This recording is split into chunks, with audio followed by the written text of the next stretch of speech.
Personas, experiencias, conocimientos, historias y momentos llegan para conectar contigo. En Yascua no solo queremos llevar alimento que nutra tu cuerpo, también queremos ser un canal para que puedas nutrir tu mente y tu alma. Esperamos que este espacio cumpla este propósito en tu vida. Yo soy Marcela Pinzón y les agradezco por formar parte de esta comunidad. Esto es Yascua Podcast.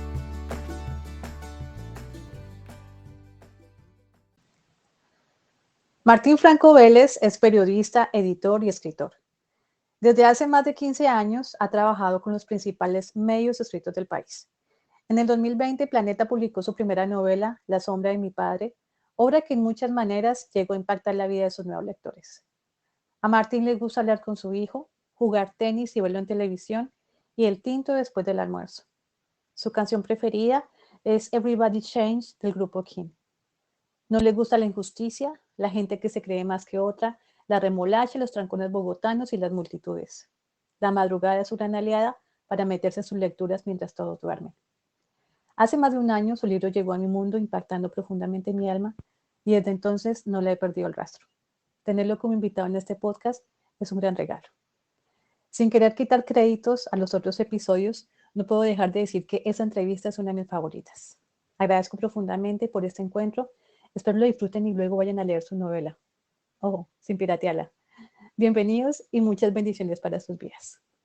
Bueno, buenos días, comunidad de Yascua Podcast. Estamos nuevamente en este segundo episodio de esta tercera temporada. Estoy muy contenta porque tengo un invitado al que le llevo siguiendo el rastro hace más de un año. Llegó a mi vida por su primera novela que escribió el año pasado, no, en 2020. 2020, perdón, hace 2 años. Y bueno, ya les contará de qué se trata. Porfa, gracias por estar acá y preséntate con nuestra comunidad. Cuéntanos, bueno, quién eres tú, qué te dedicas y bueno, un poco tu contexto como para empezar esta conversación. Bueno, Marcela, muchas gracias a ti primero por la invitación. Siempre es chévere estos espacios para conversar. Mi nombre es Martín Franco Vélez. Yo soy periodista, editor y escritor manizaleño. Nací en el 81, tengo 40 años. Y digamos que durante los últimos 15, 16 años me he dedicado como a todo este mundo del periodismo y la edición, y la escritura, sobre todo el periodismo escrito. He pasado como por todos los grandes medios que ya no existen en este país, pero pues El Tiempo, El Espectador, Cromos, Don Juan, en Soho fui editor internacional y jefe de redacción.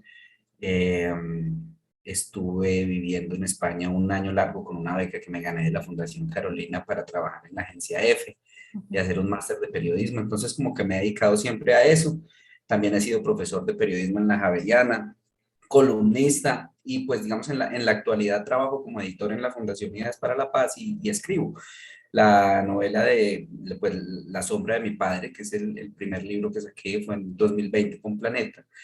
Y para el próximo año en abril ya tenemos que planeado el segundo libro. Entonces, bueno, eso es más o menos como un rápido recorrido ahí por mi carrera y por mi vida. Bueno, Martín, ¿este deseo de escribir siempre estuvo ahí o fue algo que desencadenó ese impulso? No, siempre. Yo siento que uno tiene, digamos, una de las cosas más interesantes en la vida es como descubrir esa vocación que uno tiene.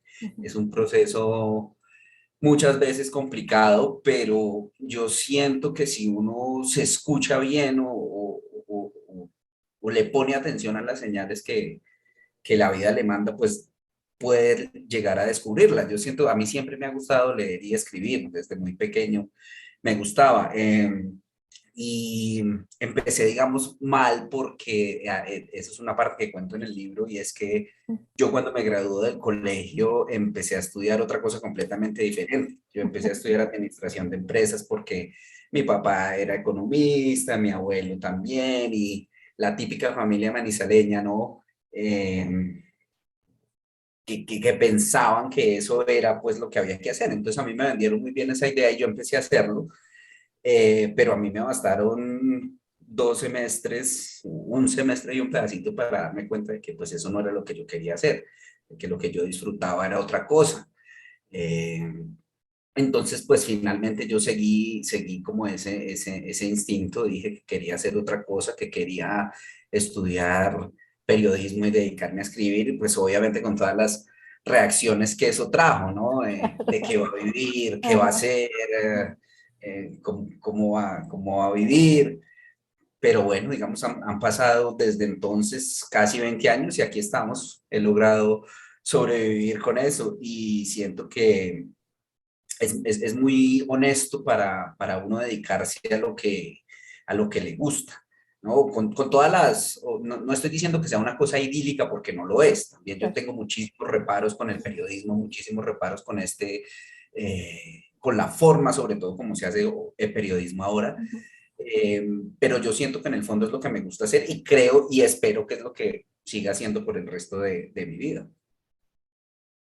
Mira que eso que cuentas es como un hilo conductor con casi todos mis invitados, o buena parte de ellos les pasó lo mismo, empezaron con una carrera y en un momento se dieron cuenta de que no escuchaban la voz paterna, no escuchaban los mandatos sociales, sino que escucharon su propia voz y pues la magia que han creado con sus vidas es a raíz de esa segunda decisión que tomaron, porque ahí encontraron Claro, realmente a lo que venían. claro, es que yo también siento que es muy complejo. Primero, que a una de esa edad, cuando es tan joven, le digan como de un momento a otro, bueno, ahora tiene que escoger lo que va a hacer el resto de su vida. Y segundo, la cantidad de presiones que hay alrededor, ¿no? Y más en la sociedad. Entonces, muchas veces, pues, nos equivocamos y creo que es más normal equivocarnos que escoger bien, diría yo, ¿no? Es más normal empezar por otro lado. Claro. Eh, porque Ahora, cuando venimos por lo menos o sea, si miramos 200, 300 años atrás, habían era sabios. Era el matemático, que a la vez era físico, que era astrónomo, que era botánico, que era médico, ¿sí? Y no sé en qué momento nos pusieron a elegir una sola vía, cuando hay personas que somos buenas para muchas cosas. Precisamente el siguiente invitado no recuerdo el concepto, pero él es un sabio moderno y él habla 8 idiomas, es ingeniero, es escritor, es filósofo, y él hace parte de esos sabios que no dejaron que, sí, que ese discurso de tiene que ser una sola cosa te defina. No, él es lo que ha querido hacer y lo es muy bien en todo. Entonces, eso es también importante, darse cuenta que podemos tener también multipotencialidades, ¿sí? Multicapacidades y que no solamente es enfocarnos por una sola área. sí, Entonces, sin duda, sin duda. Y de pronto también ahí pues eso es lo interesante al final de la vida, ¿no? Tratar ujú, de mirar muchas posibilidades y de mirar distintas opciones y distintos caminos, ¿no? No tratar de claro, quedarse solo en uno. claro. Pero creo que nos enfocan cada vez más como a especializarnos en una sola cosa y bueno, también están la cuestión de ver triunfar, de ver ser y todo eso, que son presiones externas que Claro, nos condicionan de muchas maneras. claro. Bueno, volvamos a tu infancia. Me dices que naciste en Manizales. ¿Qué es Manizales? ¿Cómo fue crecer en ese entorno? ¿Cómo es crecer en Manizales? Pues Manizales, mmm, a ver, yo no puedo quejarme de mi infancia porque mi infancia fue una infancia muy normal, Ujú. una infancia privilegiada también en muchos sentidos. Eh, Fue una infancia buena.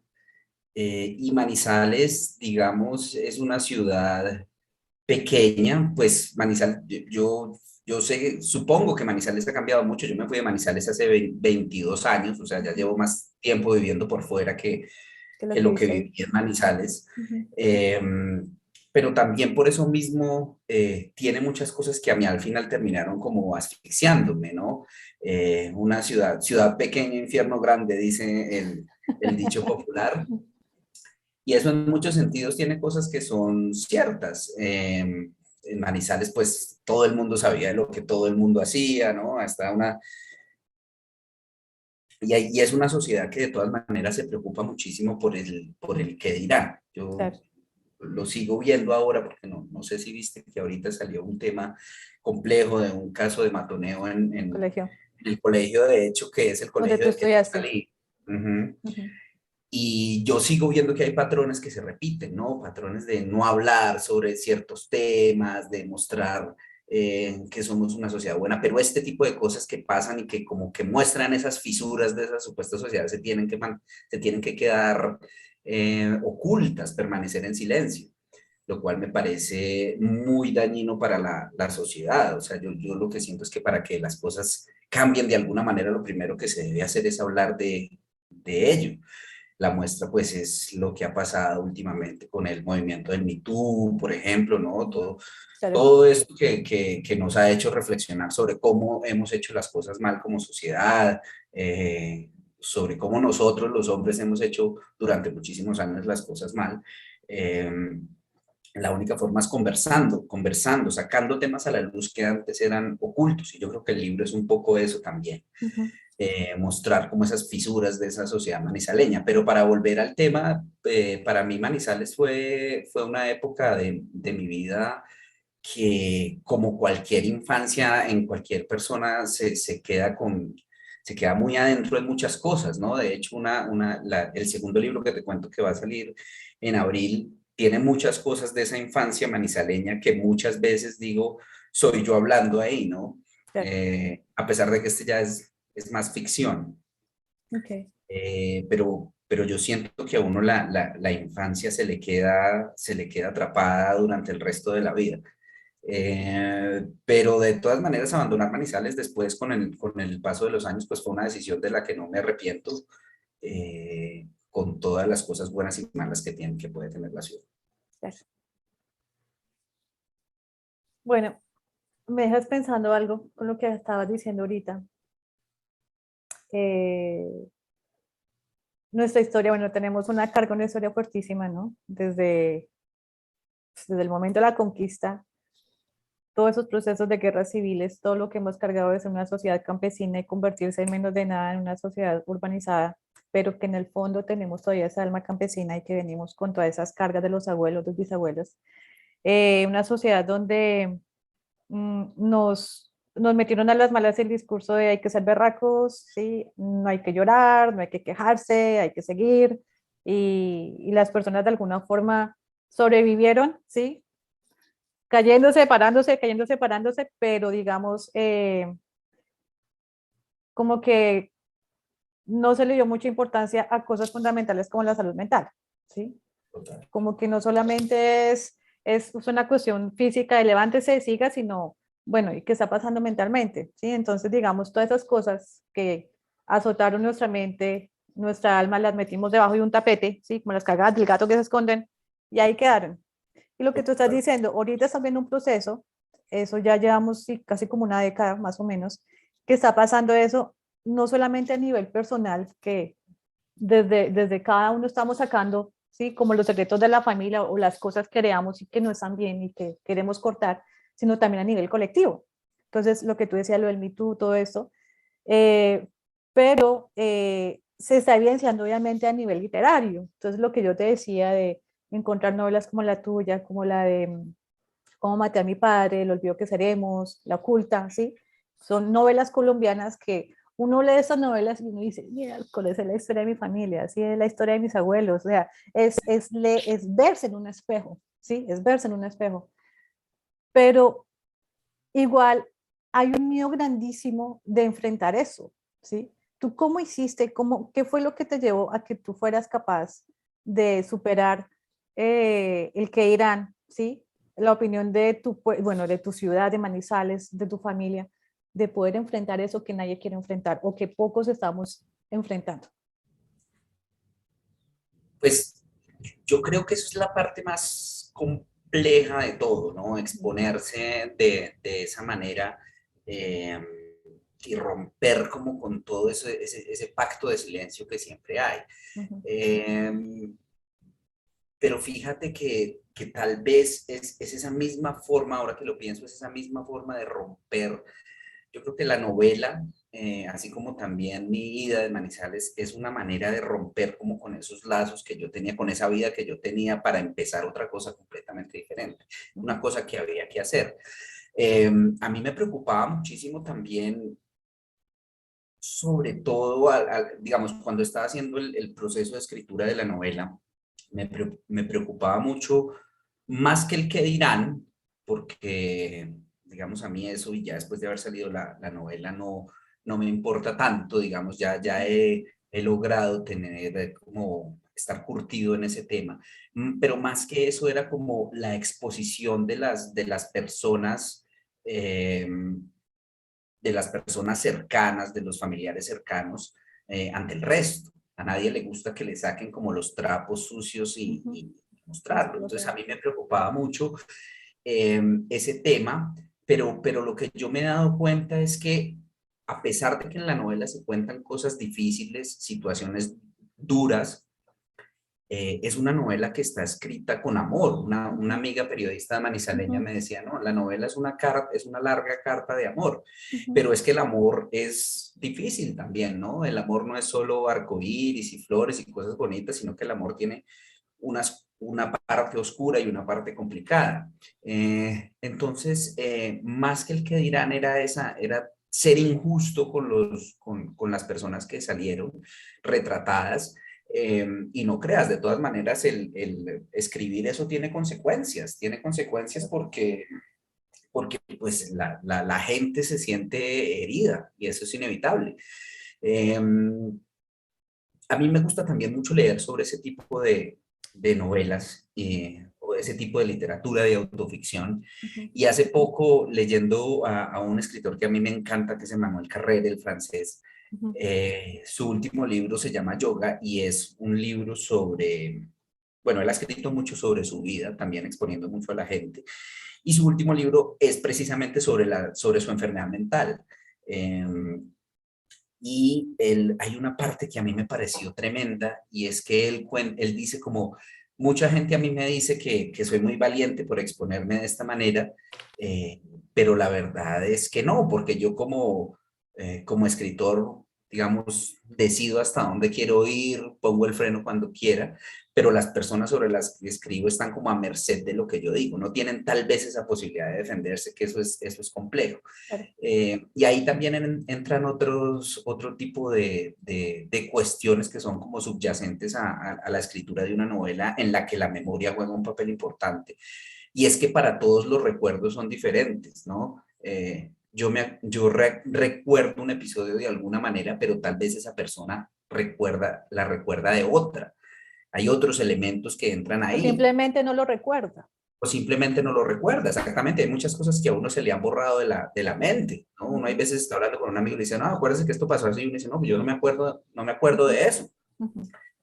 Pero a mí me ha pasado, por ejemplo, que después de que salió, me pasó que, bueno, mi padre, digamos, yo les mandé a ellos la novela antes de que saliera porque también me parecía que era como lo mínimo que yo podía hacer era que ellos vieran que eso iba a salir. Entonces yo les dije, mire, esto va a salir, esta es mi versión de las cosas. Si ustedes no están de acuerdo con algo o quieren que cambie algo, pues lo conversamos y miramos cómo lo hacemos. Ellos no me dijeron nada, pero sí después de publicado, mi papá sí me ha dicho como es que hay muchas cosas que no fueron totalmente así. Y yo lo entiendo, porque es que los recuerdos también son complejos y difusos, ¿no? Para cada uno la memoria es una cosa muy frágil y diferente para cada uno. Claro. Eh, entonces, digamos, a mí también me preocupaba mucho esa exposición de las otras personas. Recuerdo que antes de publicarse yo estaba hablando con una amiga y le decía, me da un poco de miedo hacerlos quedar mal. Y ella me decía, no se preocupe que el primero que queda mal, si eso es lo que le preocupa es usted. Entonces, pero creo que al final no fue así, ¿no? Yo al final siento que el libro ha tenido una buena acogida, ¿no? De hecho, lo que tú me decías ahora también me lo ha dicho mucha gente y creo que en ese sentido, pues ha valido la pena, ¿no? Mucha gente se siente también leyendo su propia historia Y ahí es un poco lo que decía Tolstoy hace mucho tiempo, y es escribe sobre tu aldea y serás universal, ¿no? O sea, a pesar de, de que haya cambios culturales, a pesar de que yo haya crecido en Manizales y otra persona haya crecido o en la costa o en otro país, pues un amigo español también me decía, lo que cuentas con tu padre, yo lo he vivido tal cual, ¿no? Dos culturas diferentes, pero situaciones realmente parecidas. Nosotros tenemos un grupo de amigas de la universidad, las tres somos historiadoras, Sofía y bueno, una está en Chile, la otra está en Estados Unidos. En pandemia nos unimos muchísimo, hicimos un grupo WhatsApp y bueno, nos pusimos a leer como unas locas. Todas de alguna forma escribimos, hay una que ya, ya está que se escribe su primer libro, pero lo que hablábamos todas las tres eh, y teníamos como punto de acuerdo era algo, que aquí este tipo de novelas que hemos leído en Colombia, Klinker, tú, Abad, eh, casi todos esos autores vienen de un mismo escenario social, ¿sí? Clase media alta. Entonces, de pronto se mueven, o sea, encontramos ciertos códigos comunes en todos los autores, pero no hemos encontrado, son pocos, no, creo que no hemos encontrado todavía novelas que relaten esto mismo que Sota está relatando, pero de la clase baja, ¿sí? Media, baja, rebaja. Campesinados, empleadas de servicio, ¿sí? Eh, memorias de otro tipo. Casi no encontramos en la literatura colombiana. Entonces, nosotros nos preguntábamos por qué. ¿Qué influye para que este tipo de historias no lleguen al público comercial de literatura aquí en Colombia? ¿Sí? Es porque hay como una especie de, no sé, ¿qué influye? Que uno tenga contactos, que uno haga parte de una élite donde me muevo, conozco a tal, ¿sí? Y de pronto estas personas que tienen sus historias, que están escribiendo, pero que de pronto no se mueven en este medio de contactos, no puedan lograr llegar a esto. Puede ser, no sabría cuál es la respuesta. Eh, digamos, sí reconozco que es un patrón válido, no lo había pensado, pero lo que dice sí Claro, es o sea, tú así. lees, por lo menos, no sé, tú lees a Samper, tú lees a Abad, o sea, la historia de todos es la misma, ¿sí? Mi Sí, papá era tal, o era político, era funcionario, o sea, todos son de un estrato medio alto.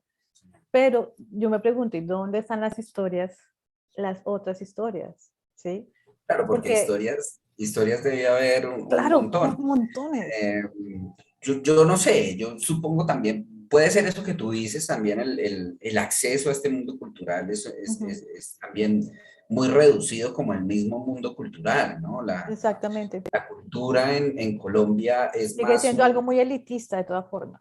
es más un lujo que Ujú, una necesidad, ¿no? ujú, Entonces, las personas que pueden darse ese lujo, pues son personas que tienen, digamos, en cierta forma cubiertas sus necesidades básicas, pero si tú no tienes eso cubierto, pues tú tienes primero que comer antes que comprarte un libro. ujú, Además, los libros están carísimos, ujú, ¿no?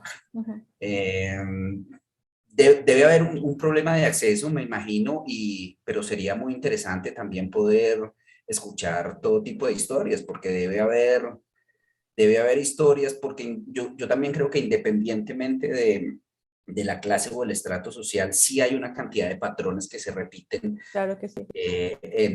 en todas digamos, en todas las capas sociales del país, ¿no? Por lo menos El lo que tú decías, machismo, en la el novela abuso del toca alcohol, el o sea, machismo, el alcoholismo, la depresión, ¿sí? la Intento de depresión. suicidio.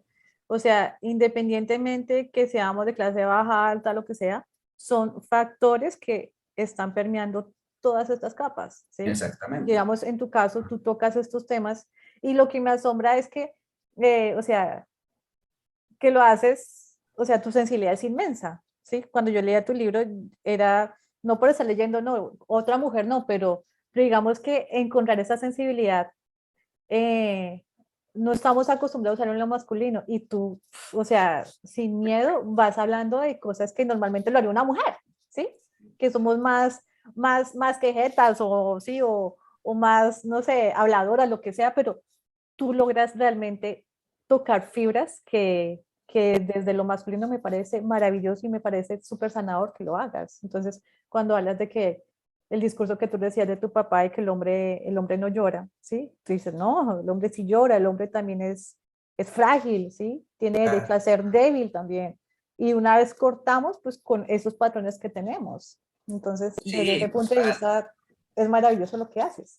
Muchas gracias, sí, pero total, yo siento que eso es más, no sé, tal vez mi forma de ser. Yo sí, en verdad, lloro con cualquier cosa, o sea, es una vaina.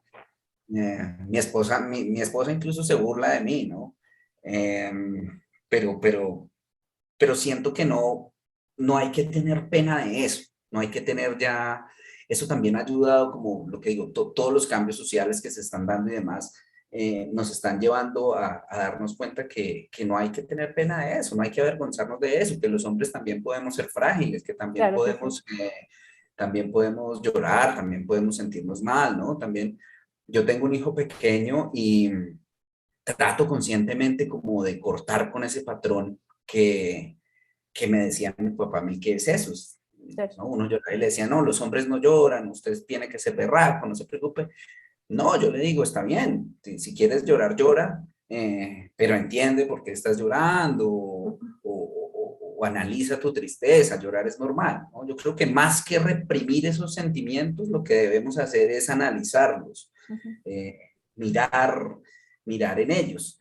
Eh, También, por ejemplo, con temas que, como tú decías ahora, que han sido vetados durante mucho tiempo, que se ha hablado muy poco, como la salud mental, que apenas ahora están empezando a hablarse, eh, pues es muy interesante, son como rasgos de personalidad. Yo a veces siento, hace poquito estaba pensando que me sorprendí como a mí mismo leyendo mucho sobre el tema. Por ejemplo, en este preciso momento estoy leyendo dos libros sobre el tema y compré uno más. Entonces dije como, uy, ahí debe haber un patrón que debe haber algo raro que me está llevando a eso.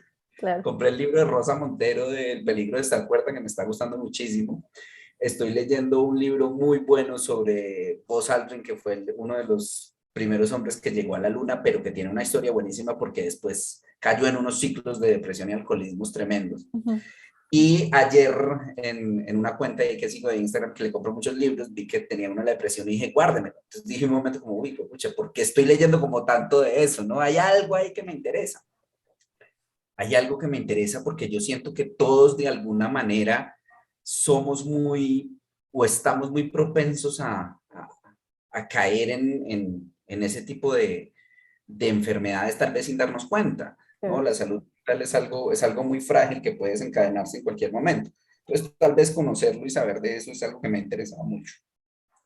Mira que precisamente Yascoa, el propósito es alimento para tu cuerpo, mente y alma. Entonces lo que te decía, bueno, lo de la panería, la parte del cuerpo, y esto que estamos haciendo, mente y alma, ¿no? Entonces parte de mis invitados, eh, uno de mis invitados es mi psicoterapeuta, que fue durante Sí, 3 años. Yo en el momento que quedé embarazada, algo salió ahí, no, que tuve a Emilia, Emilia nació y a las 2 semanas estaba empezando psicoterapia, porque la maternidad fue como, sí, como ese empujón que necesitaba a ver que algo había quedado mal, ¿sí? En mi infancia, o bueno, o también traía algo genéticamente. sí. Eh, yo también soy muy sensible, tengo tendencia a ser depresiva, mis ciclos son como por ciclos largos, ¿sí? Eh, y también llevo un proceso de 3 años metida de cabeza. Yo creo que leo más psicología si hubiera estudiado psicología. A mí también me hubiera encantado. Sí, Mm, es increíble todo, todo, todo lo que sale de ahí. Y es maravilloso también darse cuenta de eso, pero también es doloroso darse cuenta que estamos frente a algo que nuestra sociedad ha negado y ha mandado para el cuarto de San Alejo, ¿sí? Y es las fracturas mentales que tenemos. Estamos sanándonos como sociedad, estamos en procesos de, bueno, todo ese proceso de paz que son sanaciones colectivas, ¿sí? Todo ese proceso de reparación que está pasando en este momento con las víctimas. Hay un proceso de sanación colectiva, pero todavía nos falta al colombiano realmente hacerlo individualmente, ¿sí? Hay una totalmente. cosa fea contra el psicólogo, el psiquiatra, ¿sí? Como que Sí, no, esos sí. de locos, yo no estoy loca, ¿no? O sea, todos estamos fracturados, Si uno tiene, no sé, uno se fractura un dedo, usted no se va a quedar con el dedo colgando, usted va corriendo. ¿Y Claro. qué son nuestras fracturas? Todos en la niñez tuvimos, o ya sea, tengo entendido, lo que creo es que el 90% de los colombianos hemos sido abusados sexualmente. Tú hablas con el que sea de cualquier clase social y fue abusado por el primo, el tío, el papá, la abuelita, el vecino, la niñera, la profesora, la mamá, ¿sí? Pero son cosas que se quedan ahí. ¿Mm? Lo que yo te decía ayer, lo que pasó en Francia con este periodista, que era el periodista estrella de Francia, o sea, era el señor que tú te acostabas y no ibas a dormir sin verlo. Y llevó así como 30 años en la televisión, o sea, era el dios de los periodistas. Y ahorita, mejor dicho, tiene un repertorio de 60 mujeres acusándolo de violación y abuso sexual. Entonces, vemos que de eso no se salva nadie, ¿ves? Entonces, aquí lo importante es decir, bueno, ¿qué me pasó? ¿Sí? ¿Qué es lo que he vivido? ¿Cómo quiero vivir mi vida? ¿Qué le quiero transmitir a mis hijos? Y por eso es importante, pues, mirar la salud mental como algo fundamental. Y obviamente eso empieza no solamente también a nivel personal, colectivo, pero también desde el Estado, las políticas que hayan con esto, ¿no? Sí, sin duda, sin duda. Yo siento que hasta ahora, como te decía, hasta ahora está un poco empezando a despertar real interés ese tema. Ujú, No solo en el país, sino a nivel mundial. De ujú. verdad, y sobre todo después de todo este rollo del COVID, pues también nos hemos dado cuenta de que después de esta pandemia de COVID, también hay una pandemia tremenda de salud mental. Lo que pasó ahí en estos 2 años que estuvimos encerrados, el aumento de enfermedades de mucha gente, de todas las edades además, ¿no? Porque esto afectó desde los niños Todo. hasta los viejos. Ya, ya. eh, Todo eso se ha visibilizado de unas formas tremendas, la misma forma como funciona la sociedad que nos lleva a esta presión tan impresionante por el éxito, ¿no? Que tenemos Ya, que ser exitosos, éxito entendido además como éxito material, ¿no? Y éxito de reconocimiento, todos ujú, quieren ser famosos, más ujú, que cantantes o más que empresarios o más que lo que sea, quieren ser famosos y eso es en cierto sentido también ujú. los youtubers, ¿no? Ser Claro, famoso a toda costa, haciendo cualquier exactamente. cosa, Ujú, ser famoso. ujú. eh, y está pues también demostrado toda la cantidad de ansiedad que le genera.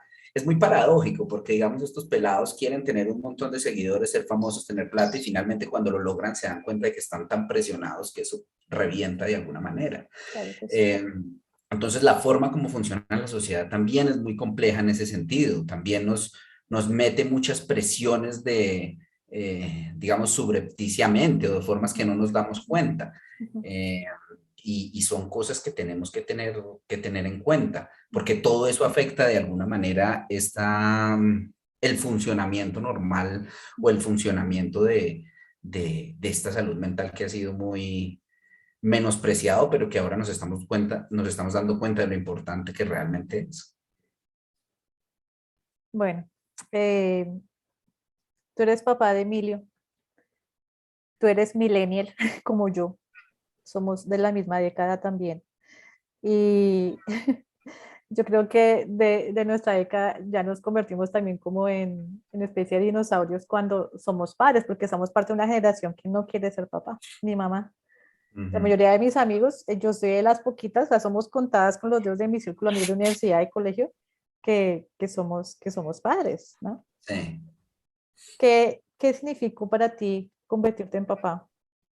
¿Cómo cambió eso tu vida? ¿Cómo cambió eso, no sé, tu manera de pensar, de todo? Pues para mí, yo siempre digo que para mí el nacimiento de Emilio fue como un antes y un después en mi vida, ¿no? Eso es la parten dos completamente. A mí también me pasa que tengo muchos amigos que no quieren ser de mi edad, que no quieren ser padres, que no son padres. Y yo, sinceramente, nunca me meto en esa discusión porque yo siento, primero, que eso es muy respetable. Claro, Uno oye. no, uno no tiene que imponerle a nadie. Segundo, Entiendo también que traer hijos al mundo en este momento es muy complicado con la manera como, la forma como está funcionando el mundo, el cambio climático, todo lo que estamos haciendo mal. Ujú, Es muy difícil, ¿no? La ujú. sobrepoblación, en fin. Entonces yo no me meto como a decirle a alguien, oiga, tiene que tener porque es que eso es lo mejor que le puede pasar, no, pero Ya. yo sí digo que a mí la vida se me partió en dos desde el 11 de agosto del 2014 que fue cuando nació Emilio. Eso fue una cosa que ahí es cuando uno como, uno entiende toda esa lora que antes le dieron los papás, que cuando yo me acuerdo que a mí mi mamá me decía cuando yo por algún motivo discutía con ella, me decía, es que el día que sea papá lo va a entender. Y yo Ya decía, uno lo ay, entiende. la misma lora de siempre y no sé qué.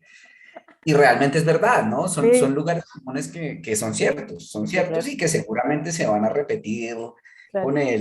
con, con nuestros hijos. Yo digo que nuestra generación en cierto sentido sí está partiendo con muchas de los errores que cometió la generación de nuestros padres, pero eso no significa que nosotros no la vayamos a embarrar, la vamos a embarrar De mucho otras y de maneras. diferentes maneras. Ajá, El día de mañana nos vamos a dar cuenta porque la sociedad y el mundo es así, ¿no? En claro. ese, digamos, en ese momento el machismo estaba muy interiorizado y era normal, ¿no? Era, el hombre nunca hacía nada, digamos, de los labores, de las labores domésticas no las hacía y era una cosa muy normal que la mujer no tuviera eh, puestos de poder y demás. Ahora estamos viendo cómo eso se puso patas arriba, lo cual está muy bien y Ujú, nosotros mismos nos preguntamos, pero ¿por qué era tan normal eso? ujú. Seguramente en unos años, esto que estamos viviendo ahora que es normal, muchas cosas que consideramos normales, no lo van a hacer. No, y va a llegar un momento en en que nuestros hijos pues también nos van a juzgar. Hay una frase por ahí en el libro que lo digo así, ya se me escapa exactamente cuál es, pero como no escapa, ninguno escapa al tribunal de los hijos.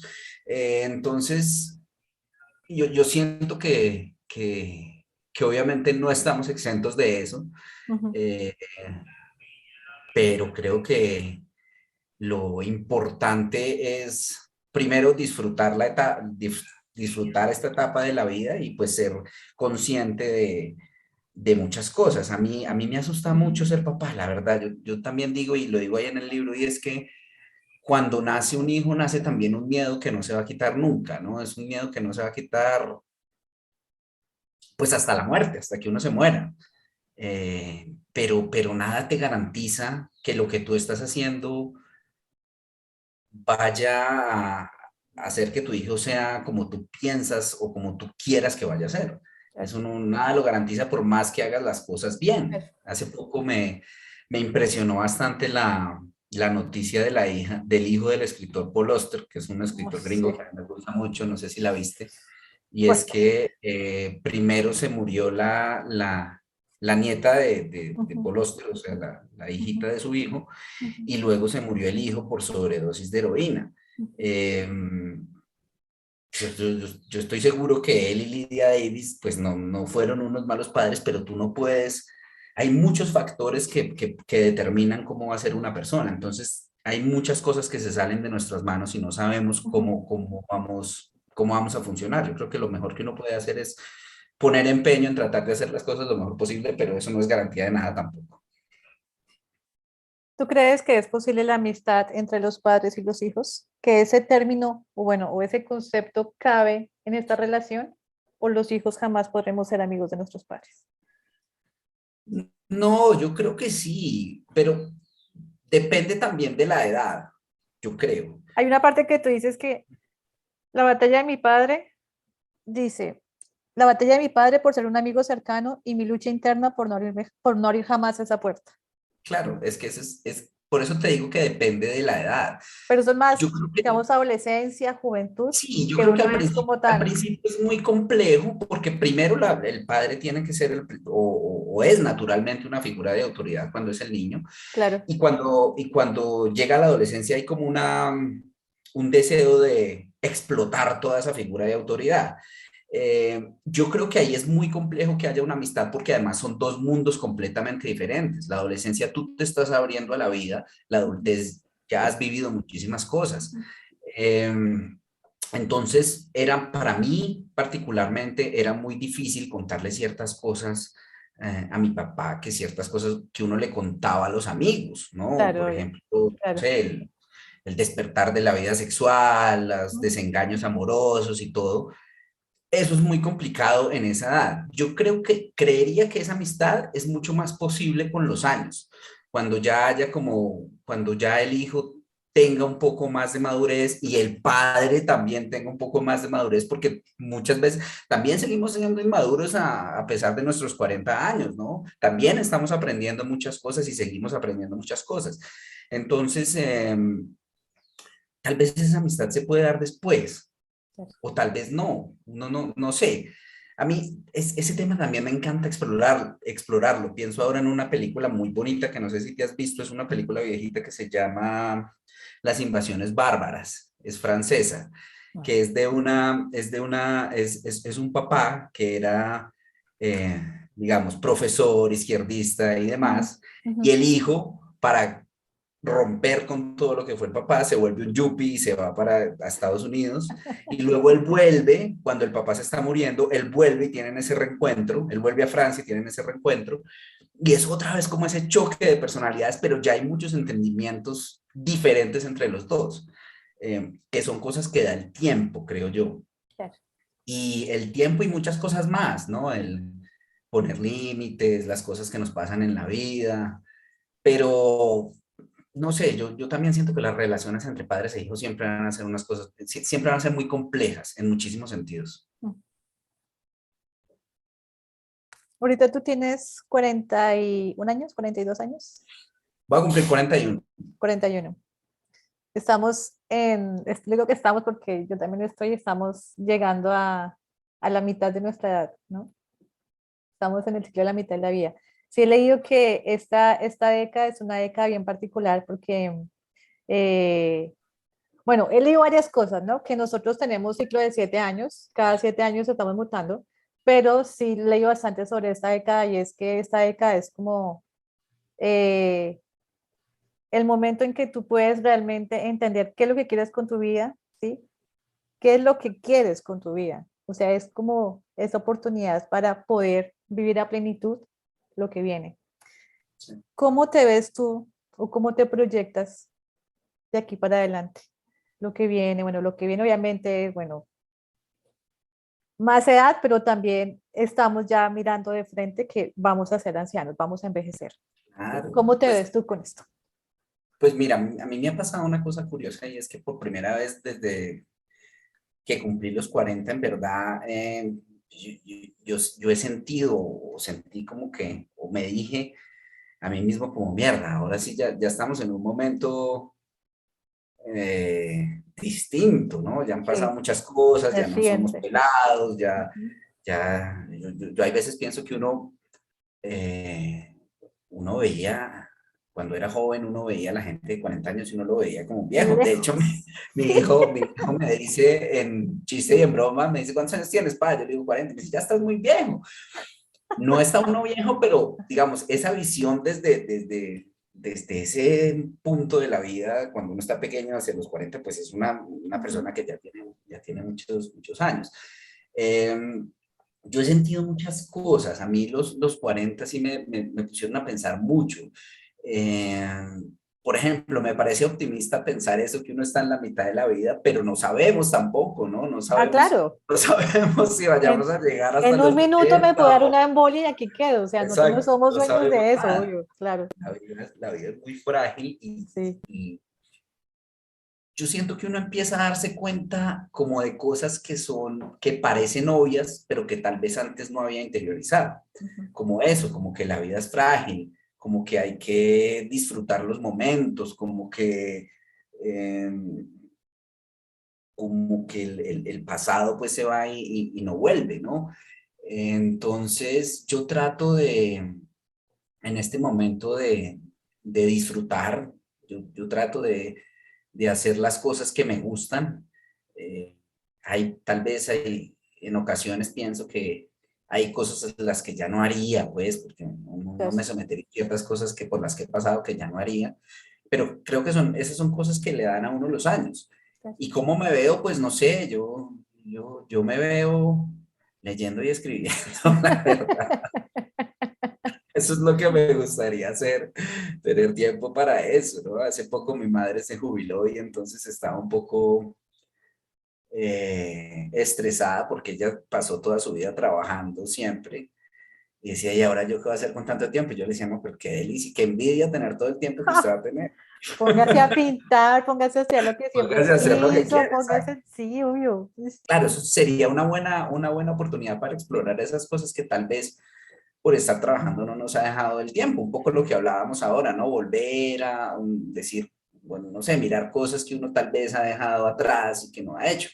A ella le gusta mucho pintar, por ejemplo, yo le dije, ¿por qué no exploras pintar, que nunca lo has hecho así? Algo que está Saca bien su chévere. alma artística, claro. Y pues ahí el arte sin duda es fundamental, ¿no? Ahí Es que para mira, llenar eso esos que vacíos es tú tocas fundamental. ahí un tema, y es que el colombiano, o sea, o lo que yo he percibido es que el colombiano no ha sabido envejecer. Digamos, eso, ¿sabes cómo lo percibí? Yo viví 5 años en Francia y allá vi otra vejez. Obviamente también influye el contexto social, ¿no? Las ayudas del Estado, el estrés económico, todo lo que tú luchaste para pensionarte. El que se pensiona en Francia está sin una arruga. Pues no Sí. todos, pero diga, no, no todos, porque igual ella también les toca muy duro a los que les toca duro. Pero digamos que aquí a la mayoría de colombianos es muy duro llegar a la vejez, es muy duro sacar una pensión, son poquitos los que sacan una pensión y digamos lo veo por mi entorno, entonces los que se pensionan ya, así como el nido vacío, los hijos nos fuimos del hogar y quedaron sin identidad, se quedaron petrificados, deprimidos, sí, la vida se me acabó, años en luto, bueno, pasó, ahora llega la pensión, se me fue el trabajo, se me fue mi identidad, o sea, creamos identidad con el trabajo a tal punto en Tal que cual. nos vemos ya sin trabajo y ya no somos nadie, no servimos para nada. Entonces, eso de que ahí entra lo de la salud mental, cuando tú miras hacia adentro, ¿sí? Y puedes conectar con lo que realmente te gusta, ¿sí? Con lo que realmente tú sabes que eres bueno. Yo pienso que llegar a ese punto va a ser el momento como, ay, bueno, me tocó trabajar como mecánico, pero mi sueño era ser pintor, mi sueño era ser escritor. Pues ahora tengo que, si me pensiono a los 60 y pico y si la vida me da 20 años, 30 años más, tengo todo el tiempo hacer una carrera maravillosa como pintor o como escritor, ¿sí? Pero fíjate, además que ahí es muy importante el papel de la cultura ahí, Uh -huh. porque también se puede dar el caso de que, bueno, tú te pensionaste de tu trabajo, trabajaste, fuiste feliz, lo que sea, vas a tener tiempo, no quieres escribir, pero la cultura te puede servir mucho para llenar tu vida, ¿no? Para Claro, leer, pintar, no hacerlo a manera de, digamos, de meterse en este mismo ciclo de que no, tengo que no, no, entonces, si no, quiero pintar, tengo que hacer una exposición o tengo no, que no, pintar no, o vender cuadros, no sé qué, sino nada, hacer el arte, digamos, por el solo por arte, hacerlo. hacerlo Haz por de la tu, haz de satisfacción tu casa personal. un museo, que el museo sea Exacto. tu casa y feliz. Sí, lo que te da, porque al final lo que hace el arte es eso, ¿no? Darte como esa satisfacción personal y espiritual, llenar tu vida de muchas maneras, que es lo que uno necesita precisamente cuando tiene tiempo. Yo siento también que es eso más que una cuestión colombiana, es una cuestión de la cultura capitalista, ¿no? De Ok. identificarnos tanto con el trabajo, Ujú. que cuando llega ese momento en que nos dan todo el tiempo libre ya no sabemos nada qué hacer. Perdimos la Hay una identidad. película muy divertida de Jack Nicholson que se llama Las Confesiones del Señor Smith, que es precisamente eso. Un tipo que ha trabajado toda su vida en una agencia de seguros y de un momento a otro le dicen que se tiene que pensionar y no tiene ni idea qué hacer con su vida, ¿no? Entonces le empiezan a pasar una cantidad de cosas ahí bastante divertidas, es muy buena. Eh, pero es eso, ¿no? Es lo que tú dices que es muy cierto y es crear esa identificación total con el trabajo cuando no es que esté mal, por supuesto, pero no nos damos cuenta que el trabajo es solo una parte de nuestra Una vida. patica de Nosotros nuestras no, vidas. somos mucho más, somos mucho más. Exactamente. Y eso es lo que, pues, lo que deberíamos darnos cuenta y en lo que nos puede ayudar precisamente la cultura. Y por eso pienso que es muy importante la cultura, que acá no se da. Es que es muy triste. Yo no sé si tú viste en la inauguración de la Feria del Libro que llevaron a los candidatos a hablar de cultura y pues realmente fue todo un desastre, no le dan la importancia que merece. O sea, Luis Pérez dijo que básicamente que había que ponerle más impuesto a los libros, que porque todo el mundo era digital, diciendo eso en la Feria del Libro. Y yo decía, pero por Dios. Cállense. Pero bueno, yo siento que somos una sociedad que no valora todavía realmente ese valor de la cultura que, como tú te pudiste dar cuenta, digamos, en Francia sí es muy distinto, Totalmente. en cierto sentido. Entonces, pues Y no en solo ese, eso, o sea, no solamente la parte cultural, sino también cómo cuidamos nuestro cuerpo. El colombiano termina su vejez enfermo, con una cantidad de claro, enfermedades, ¿sí? Incapacitado para muchas cosas y es porque tampoco hay como esa escuela de que, hombre, o sea, lo que siembras cosechas, ¿no? Entonces, si toda claro, tu vida trasnochaste, fumaste, lo que tú hablabas de que somos una sociedad alcohólica, porque sí lo somos, ¿ves? sí. De que nos pueden decir, sí, Colombia está en la lista entre los países más felices del mundo, porque la pasamos en rumba. Simplemente es que a través de estas manifestaciones escondemos todo ese olor y esa oscuridad que tenemos. Entonces, Claro. tomamos mucho, fumamos mucho, rumbeamos mucho, trasnochamos y pensamos que ese nivel de vida va a sostenerse en el largo del tiempo y cuando llegamos a los 60 estamos ya quebrados. Y ¿Ves? eso no es felicidad. Al final, Claro. ese concepto, ese es otro concepto muy interesante. A mí, uno de mis libros favoritos es La conquista de la felicidad de Bertrand Russell, el Uh filósofo y matemático -huh. inglés que es maravilloso. Eh, y realmente a mí me da mucha risa cuando salen esos listados de que Colombia es el país más feliz del mundo, porque yo no sé si estamos entendiendo la felicidad realmente como eso que tú dices, que el carnaval de Barranquilla, carnaval Ah, de negros y blancos, carnaval de... Yo siento que la felicidad es más esa tranquilidad interior, ¿no? Eso tal vez de la rumba y de la cosa demás son momentos alegres, chispazos, claro, momentos alegres claro. que no hacen la felicidad como tal. Uh -huh. Un concepto bastante interesante ahí que yo también estoy de acuerdo que tenemos muy trucado aquí en Colombia. Eso es verdad. Pero bueno.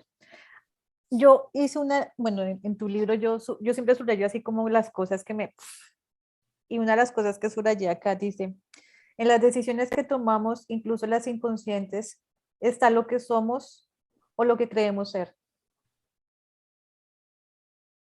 Sí, total. Esa parte, incluso eso es al principio, ¿no? Sí, es Cuando hablo empezando. del regreso a Manizales, que estoy ahí pensando qué hubiera pasado. Yo creo que esa es a mí es una pregunta que a mí perdón, es una pregunta que a mí me gusta hacerme mucho y es qué hubiera pasado si, ¿no? Ujú, ¿Cómo moldear nuestras decisiones lo que somos? ujú, ¿Qué hubiera pasado si yo me hubiera quedado, nunca me hubiera ido de administración de empresas y me hubiera quedado haciendo eso? ¿Cómo sería mi vida ahora? claro.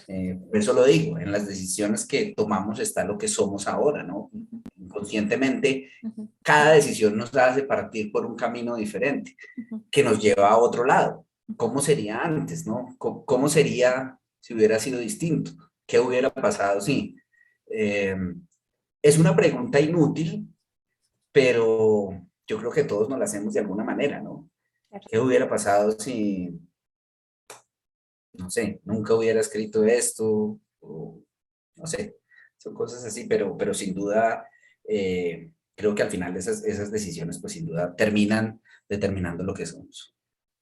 Bueno, entonces me contabas que estamos a la espera de tu segundo libro. La sombra de mi padre, ¿tú esperabas o estabas preparado para el éxito o el recibimiento tan bonito que recibiste del público? ¿Cómo fue todo Pues eso para no, ti? mira, la verdad no. O sea, con la sombra al principio había mucho miedo, por eso que hemos hablado de cómo iba a recibir la gente ese tema. Y aunque ha sido bonito en muchos sentidos, pues tampoco puedo negar que otra gente no lo ha recibido tan bien, ¿no? Particularmente familiares y demás. Pero yo siento que uno tiene que pasar de eso, o sea, el libro ya está, el libro salió y cuando el libro sale publicado, el libro ya deja de ser tuyo, ¿no? El libro ya Claro. deja de ser tuyo y ya cada quien lo coge y lo ve como, o lo interpreta de la manera en que cada uno le llegue. Pero eso ha sido muy bonito, ¿sí? Digamos, el hecho de que estemos tú y yo aquí hablando es producto de esa decisión de haber sacado el libro. Claro. Lo mismo me ha pasado con otras personas, con el podcast que hicimos en el Topo, con unas entrevistas que me han hecho, charlas, ahorita en la feria estuvimos hablando también de este tema. Eh, entonces, pues para mí particularmente fue muy conmovedor recibir todos estos mensajes de gente que me dice que le ha llegado de esa manera, de gente que agradece y dice mm, que estas cosas son necesarias. Entonces, yo al principio también lo que hacía era que todos estos mensajes se los reenviaba a mis padres para que ellos vieran eh, que más allá de exponer una realidad difícil o que Martín, ¿por qué está sacando los trapos sucios? Lo que hay es, más allá de una historia, lo que hay es lo que hace la literatura, ¿no? Que es lograr que nos identifiquemos con otras historias para de ahí extraer cosas de nuestra propia vida, ¿no? Y que nos sirvan o que no nos sirvan, que nos hagan identificar y que nos ayuden a mejorar como personas al final, que eso me parece chévere, ¿no? Eso me parece interesante porque uno también aprende mucho, ¿no? Claro, No solo con el hecho de escribir, sino con toda esta retroalimentación que dan los lectores. claro. Y estoy seguro que las personas implicadas también en el libro han aprendido y lo han asumido. También es cuestión de tiempo. Yo creo que todas las cosas requieren tiempo para poder verlas en su real dimensión. Entonces, también apenas han pasado 2 años. Hay que esperar un poco a ver qué sigue pasando, pero lo que ha pasado durante estos 2 años con el libro a mí me ha parecido muy bonito y me ha parecido, ha sido muy gratificante para mí. Martín, ¿tú qué le dirías a una persona que sueña con escribir, pero precisamente ese es el obstáculo que enfrenta? ¿Sí? Lo que va a pasar con su familia, si va a abrir más heridas de las que, o sea, más grandes de las que ya están, ¿sí? El rechazo, la incomprensión, hasta la parte penal, porque perfectamente puede resultar demandada por una tía o por un Ah, primo, ¿sí? Porque te pusiste a exponer cosas que no tenías por qué exponer. sin ¿Cómo? duda. ¿Cómo? O sea, ¿qué le dices a una persona que quiere hacer eso, pero que está frente a ese miedo? Pues yo le diría que escriba, simplemente. Eh, escribir para mí escribir es una, de las, es una profesión muy difícil porque uno siempre está lleno de inseguridades en todo sentido, ¿no? De si vale la pena lo que estoy haciendo, qué va a pasar después, cómo van a reaccionar, me van a rechazar. Escribir es estar abierto a todo eso. A todos los que escribimos de alguna u otra forma nos han rechazado. A todos los que escribimos de una u otra forma, a una gente le llega, a otra gente le parece que es terrible. Exponerse de alguna manera, ya sea a través de la escritura o a través de cualquier otra forma, es estar dispuesto a eso, es estar dispuesto a que haya gente que le gusta, haya gente que no, y uno tiene que aprender a lidiar con eso. Entonces yo le diría que lo hiciera, de todas maneras, si sientes esa necesidad, porque al final yo creo que eso es eh, hacerlo es una necesidad, ¿no? Es una cosa que tiene que salir de adentro. Y si uno siente esa necesidad y siente que tiene de verdad que hacerla, pues que lo haga. Y ya la vida mostrará qué va pasando, ¿no? A mí también me ha ayudado mucho también leer sobre los estoicos, ¿no? Toda esta rama de la filosofía griega que era Ujú, de Epicteto, Cicerón, ujú, Séneca, ujú. que hablan sobre eh, el valor del presente, ¿no? Claro, De dejar de preocuparnos tanto por el futuro, que el futuro no está en nuestras manos, que claro, hay un montón de factores que no podemos controlar y no sabemos cómo van a salir. claro. Eh, pero digamos, nuestro funcionamiento normal es tratar de controlarlo todo, de tratar de hacernos mil videos en la cabeza sobre qué va a pasar y cómo van a funcionar las cosas. Claro, sí. Pero si nos damos cuenta tal vez de que eso no está en nuestras manos, pues ahí lo único que queda entonces es escribir. Yo tengo una amiga que ella también es en ese proceso y me dice, no, Marce, yo voy a esperar que se mueran mis papás. O sea, ella dice, También yo puede prefiero ser. esperar que se mueran porque, o sea, ellas, como ya, Sí, obviamente estamos con papás ancianos, ¿no? Que cualquier cosa les da un paro del susto o de la rabia o lo que sea. sí. Entonces ella me dice, no, yo prefiero que ellos se mueran, pero yo le digo, ¿y si te mueres tú primero? ¿Qué va a Sí, pasar? es lo que uno ¿Sí? no sabe, pero también es respetable. Mira que yo hace poco también me daba cuenta de la charla que tuvimos en la feria que fue sobre este tema. Eh, yo me di cuenta casualmente que digamos, esa necesidad de contar esa historia venía ya desde mucho antes, Ujú, porque de los primeros artículos que yo escribí en Arcadia, cuando existía la revista Arcadia, que estábamos de hecho en la charla con Juan David Correa, que, ahora que era el editor de Arcadia, fue un artículo sobre eso y sobre ese tema de escribir sobre autoficción y familia y demás. Y para el artículo yo hablé con Héctor Abad y Héctor me decía que él tiene una novela que se llama Antepasados Futuros, que él nunca ha publicado porque precisamente está esperando eso. O Que sea, se está muere. esperando que, sí, o no esperando, sino que dice, no la voy a publicar hasta que no pase eso porque sé que puede herir de alguna manera. Eso también Claro, yo creo que es una decisión al final de cada escritor, no creas. Yo hay veces también me siento mal y digo, no sé, ¿será que exponerlos de esta manera, tal?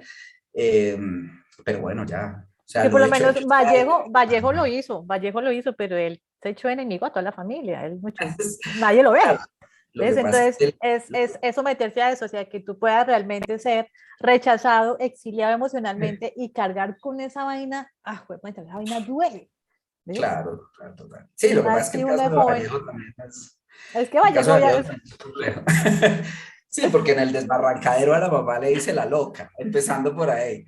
Entonces ya es muy complejo, eso ya pero es otro nivel. obvio, Sí, sí, claro. de todas maneras, yo siento que si el libro o lo que escribes es justo y es amoroso, eso al final lo van a reconocer cuando pase esa etapa del miedo a lo que diga la gente y demás, cuando pase el tiempo, eso al final se va a reconocer. Porque eso me dejas pensando que igual tú dices que sí, sí hay un poco de enojo en tu novela. Obviamente es como una larga carta de amor, pero sí hay un enojo, pero es que el enojo es una expresión, o sea, es como un grito de amor, ¿sí? Un grito de ser escuchado, de ser entendido. Eh, También depende del tono con que se escriba, ¿no? Pues si tú vas a escribir, mejor dicho, latigazos, fa, fa, fa, pero si de alguna forma logras encontrar las palabras, logras comunicar de la mejor manera, ¿sí? Pero tampoco que por evitar hacer daño estés tapando o estés escondiendo lo que realmente quieres decir, ¿ves? Que eso también puede pasar. Total, yo creo que ahí lo más importante es la honestidad. Y yo Claro. creo que la honestidad se siente desde que tú lees la primera línea o el primer Total. párrafo en cualquier libro que tú leas así. Si tú sientes que el libro es honesto, a pesar de que cuente cosas difíciles, por lo mismo que hablábamos ahora, la vida tiene momentos buenos, momentos difíciles, todos pasamos por esos momentos. Pero si tú sientes que es honesto y eso cambia mucho las cosas, ¿no? Eso cambia, eso hace que sea mucho, que ese texto tenga muchísimo más valor. Y creo que ese es el ingrediente fundamental, digamos, de este tipo de libros. Martín, algo que me encantó de tu libro y es de las novelas que me gusta leer son esos libros con un lenguaje natural, con un lenguaje sin, o sea, sin tanta decoración, sin tanto concepto intelectual. Yo soy historiadora y vengo de este mundo donde el que escribe mejor es el que utiliza por allá conceptos que nadie entiende, ¿sí? Sí, sí, Y sí. yo de alguna forma me rebelé contra eso, por lo menos yo estoy en mi tesis la puede leer mi abuelita, excepto la parte estadística, pero digamos la entiende, ¿sí? Y es lo que yo digo, o sea, los que son escritores o sueñan con ser escritores, o sea, deberíamos escribir así, ¿cierto? Un lenguaje universal. Y de pronto eso me encantó mucho de ti.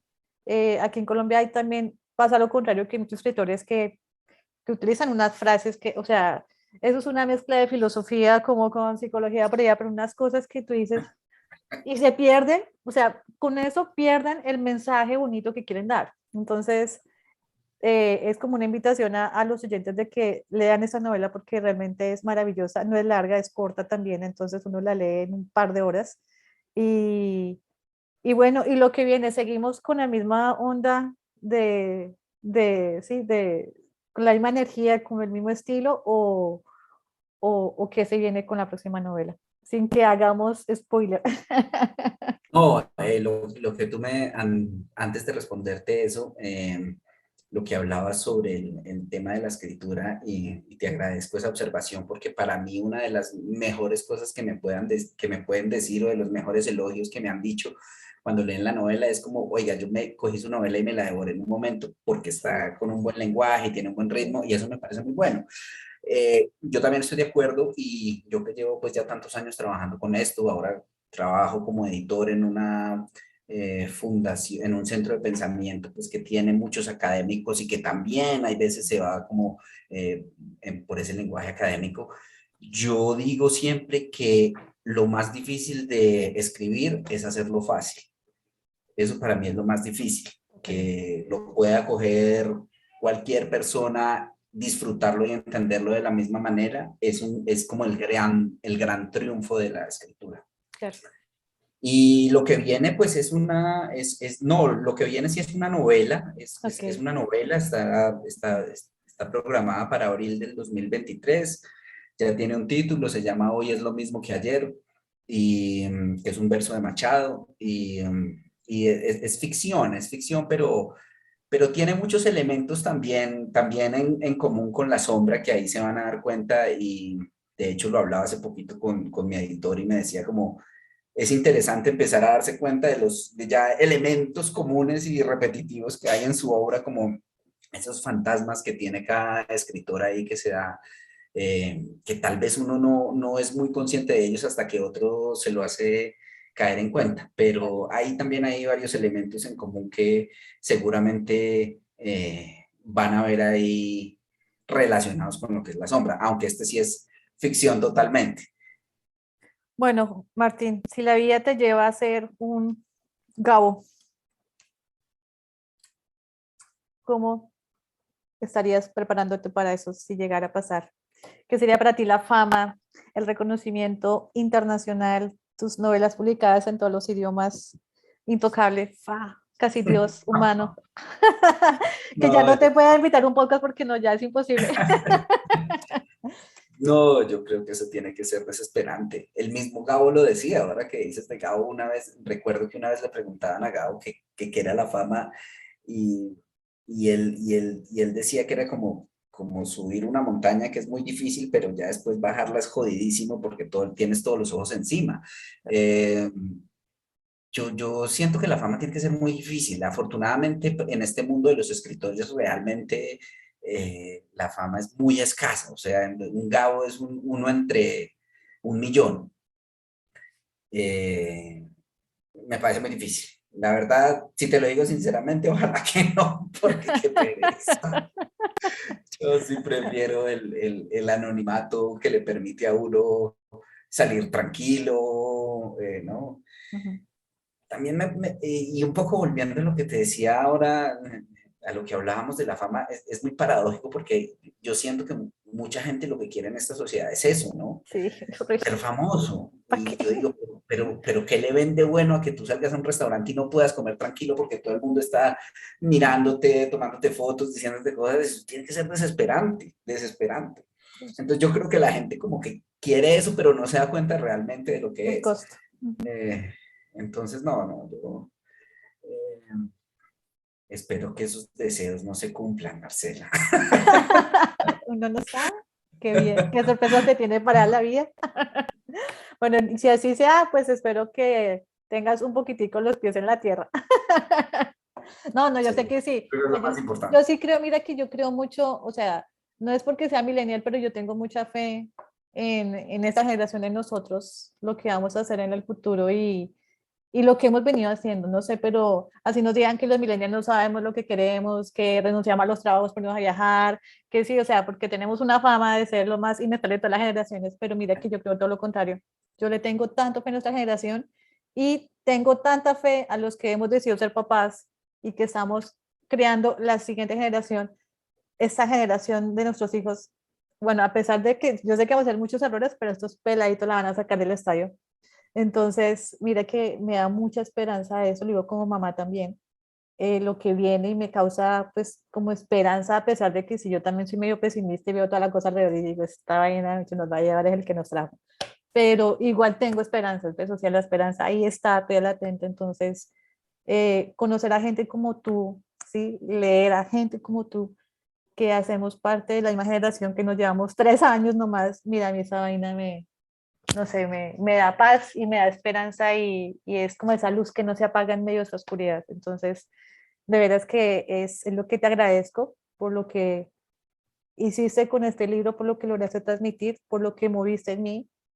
Yo te dije antes de empezar, este libro estaba en un momento de transición también de mi maternidad, de enfrentarme con mi propia historia familiar y leer esto fue un espejo y lloré y me removió y quedaste ahí clavado, clavado. Entonces es de las cosas que yo te agradezco y yo sé que muchos de los que te van a leer también, si conectan, van a sentir lo mismo. Entonces pienso que ya con eso ya, ya lograste más que ser famoso.